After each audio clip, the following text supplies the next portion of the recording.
आता घरातल्या स्त्रियांनी, गृहिणींनी, work from home, work for home वाल्यांनी ब्रीफ नावाचा प्रकार वापरायला पाहिजे, या मताची मी आहे. या चड्डूला ब्रीफ असं म्हणतात. साईडचं जे कापड असतं ते मोठ्याच्या मोठं असतं, छान साईडनं ते रोल होत नाही.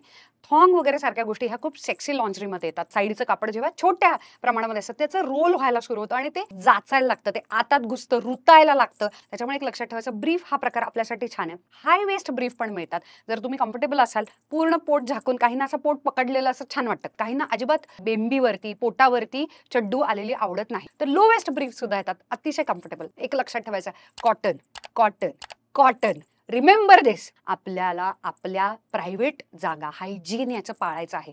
दिवसभरात घरामध्ये असलेल्या व्यक्तीला सीमलेस चड्डू, लायक्राची चड्डू, गायब होणारी चड्डू, इनव्हिजिबल असल्यामध्ये इन्व्हेस्टमेंट करण्याची काही गरज नाही. जेव्हा जेव्हा लायक्रा येतं, जेव्हा जेव्हा फॅन्सी सीमलेस प्रकार येतो, तेव्हा त्याच्यामध्ये प्लास्टिक येतं, इलॅस्टिसिटी येते. त्याची आत्ता आपल्याला घरात राहताना अजिबात गरज नाही.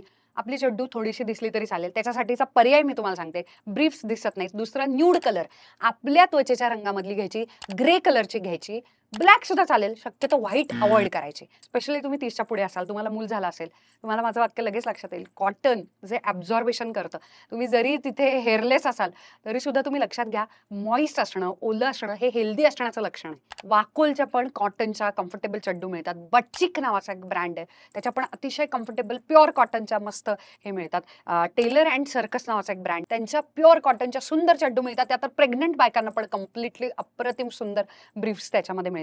H&M जबरदस्त प्युअर कॉटनच्या ब्रीफ्स ते घेतात. इथे मी दाखवते. सगळ्या घरातल्या राहणाऱ्या स्त्रियांनी डोळे झाकून तुम्ही मला भेटाल तर तुम्ही मला कॉम्प्लिमेंट द्याल रस्त्यात, कानात सांगा, म्हणजे काय कमाल चड्डू आहे, तू सांगली ती चड्डू घातलेली फार कम्फर्टेबल आहे, मला नक्की सांगा. मी चड्डू म्हणण्याचं कारण, असंख्य वेगवेगळे पुरुष व्हिडिओ बघतात आणि त्याच्या खाली अश्लील कमेंट सुरू होतात आणि हे मला अजिबात आवडत नाही. कारण स्त्रियांचे इनरवेअर्स हा फक्त सेक्सी लॉन्जरीचा प्रकार नाहीये, तर अतिशय कम्फर्टचा, शरीराचा, आपल्या आरोग्याशी संबंधित आहे आणि त्याला गोड करण्यासाठी मी हा शब्द वापरत असते.